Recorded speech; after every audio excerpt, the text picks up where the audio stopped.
Joined now by our international correspondent, Alex Newman. And Alex, thanks for your time today. Thanks so much for having me, Duke. Great to be with you. Yeah, Happy New Year to you. And you got a great story for us here. It's to the surprise of really nobody. Now that Biden seems poised to assume the presidency, the NEA and other teachers' unions are already pushing as hard as they can unconstitutional issues. They want the president of the United States to use his power unconstitutionally to transform American public schools into something very ominous. Talk about the story, Alex. Yeah, it really reads like a wish list developed by, far left kooks. That's because it's what it is. But I mean, they talk about mandatory kindergarten for every child starting at age 5. The government needs to run, pre-kindergarten, universal pre-K for 3 and 4-year-olds. They want government daycare for children younger than that. I mean, it is a Marxist utopian vision. And really, it would formalize what's been going on, what you and I have been documenting for the last decade, Duke, and that is the nationalization of our schools. They would double federal funding for the indoctrination camps. They would put all these new mandates. Basically, local school boards would become, more so than they already are, just kind of administrative units of a centralized bureaucracy in Washington, D.C. They promise much more LGBT indoctrination, much more hyper-racialism. All the children need to know that they can choose any gender they want and, take their puberty blockers. It's crazy town, and it's what they're asking Biden, Harris, and national leaders to implement come January 21st. Well, we've talked about this a lot over the years, and your article sort of foregrounds this, that this is a call for Joe Biden to nationalize the schools. You just gave a couple of examples, but be a little bit more specific about what do you mean when you say they want the NEA, the largest teachers union in the country, about 3 million members, they want the public school system to be nationalized. What does that mean? Yeah, they basically want every public school in America, including every charter school, by the way, and they say this specifically, every charter school in America must obey, they say, all laws and regulations that apply to traditional public schools, which would, of course, make the charter schools simply, slightly different versions of public schools. But they say they want all of them to basically be taking their instructions from Washington, D.C. in terms of what they teach, how they're structured. They want to turn every school, they say, into a full-service community center. And so even the last little vestiges of power that still remain with local school boards and state departments of education, not that they ever use these powers to defy the recommendations and suggestions from D.C., would be eliminated. And your local public school would basically become an appendage of the bureaucracy out of Washington, D.C. And to accomplish that, they talk about doubling the funding. They talk about imposing mandates. They really talk as if there were no Constitution at all. In their defense, probably many of them were miseducated at a government school. They don't know what the Constitution says. They don't know why it's valuable. They don't know how it limits federal power. So they're not even thinking like, hey, the Constitution doesn't allow this. They're just thinking, hey, this is a great chance to impose our wacky ideas even on those silly conservatives in conservative states that don't agree with us. Yeah, it's interesting. I read through the document. Did you see anywhere in the document where they're talking about how they're going to make our kids literate, how they're going to give our kids college-ready instruction, how they're going to teach minority kids how to read? Any idea about that in the document? They call it a manifesto. In the manifesto, is there any sense where they're going to care about that kind of stuff? Nothing. It really is disgraceful. They have countless more words on all sorts of political issues that don't even remotely intersect with education, but nothing, you're right, about how we're going to turn American children into literate human beings, critical thinkers, engineers, doctors. It really is quite disgraceful, but there's endless amounts of regurgitation of we need this federal law, we need amnesty for illegal immigrants, we need to renew the Violence Against Women Act, we need a constitutional amendment to enshrine the Equal Rights Amendment that already went down in flames decades ago because it was ridiculous. So a lot of political garbage, very little in terms of how we're actually going to educate children and turn them into productive, decent human beings.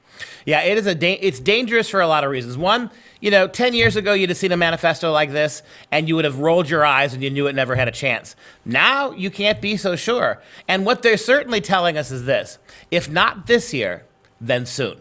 If we can't, manipulate President Joe Biden into doing these things, well, then we'll wait to see if Kamala Harris becomes president, right? They're going to keep pushing this until they get what they want. After the break here, a hard break, let's come back and talk about some of the extra scholastic stuff, the kind of things that they're demanding as teachers' unions that they think they have the right to demand on behalf of their constituency.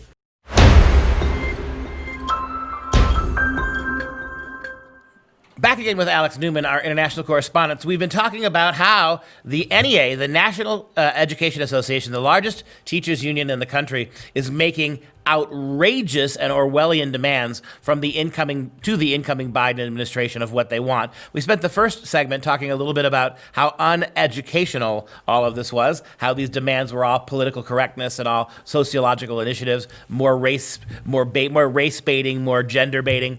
But on top of that, they go into great detail what else they want. I don't know, being an educational platform, what makes them think they're entitled to this, but share some of the issues they also want to see happen from a Biden administration that they are demanding take place. Yeah, thank you, Duke. I'm happy to do that. And I'll start off by pointing out that this is not just a group of fringe kooks. I mean, they are fringe kooks as far as the American people would be concerned, but they purport to represent over 3 million people. This is the largest labor union in America. They spend millions of dollars on political races, targeting their enemies and getting their allies elected. And so especially among Democrats, when the NEA speaks out, the NEA typically gets what it wants if Democrats are in power. It's a very, very powerful organization. It's an extremely corrupt organization. Much more will be coming out about that very soon. And I'm just thrilled that some of this corruption is going to be exposed. But with that said, some of the things they're asking for, they demand amnesty for all illegal immigrants. They want to put on a pathway to citizenship, which means they'll eventually be voters. And they know from the polling data, 80-90% of them will be voting for Democrats. They think, hey, we'll have a permanent one-party state that we control. They want the Violence Against Women Act, which many wonderful women, including Phyllis Schlafly, have said is an absolute abomination. It's almost designed to tear families apart. It's unconstitutional. It comes down from the federal level and forces states to do certain things. They ask for government-controlled health care. They actually ask that the federal government declare health care to be a right. Okay, now this illustrates a profound misunderstanding of what a right actually is. And it's much more dangerous than just having the government take over healthcare, which in itself is incredibly dangerous. It also redefines the concept of rights in America. In America, our rights come from God. These are negative rights, right? You have the right to speak freely. You have the right to your life, right? Nobody can kill you. The government's not allowed to steal your property.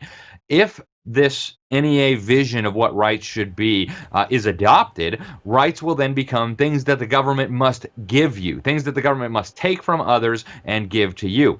And, of course, there's the fact that you would lose your healthcare freedom. If the government is the sole provider of healthcare and it's your right to get healthcare, you'd get the same thing as you get in Cuba or in Venezuela or in a lot of the European countries where government runs healthcare. And this is just scratching the surface, Duke. I encourage people to go read the article. We have a link directly to the manifesto.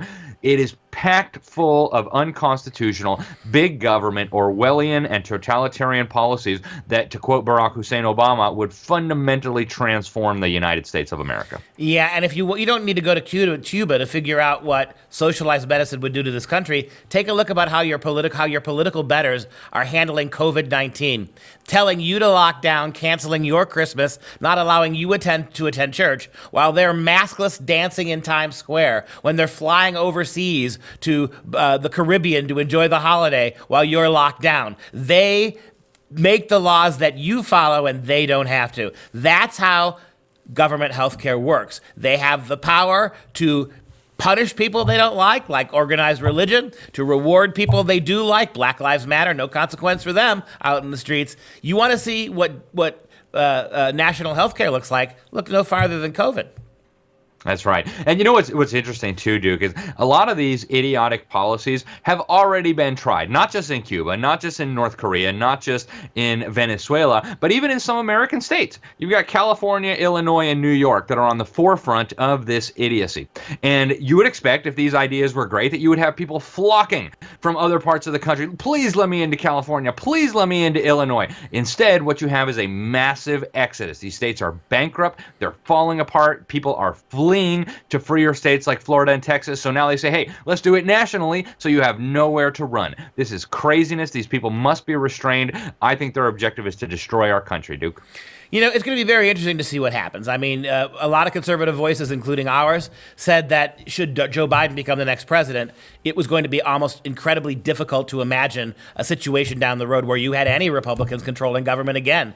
And if you look at what the NEA is trying to do, it's a pretty good step, right? To one party rule, one state rule, one state. You're moving inexorably and very quickly now to socialism. Alex, thanks for your time. We appreciate the report.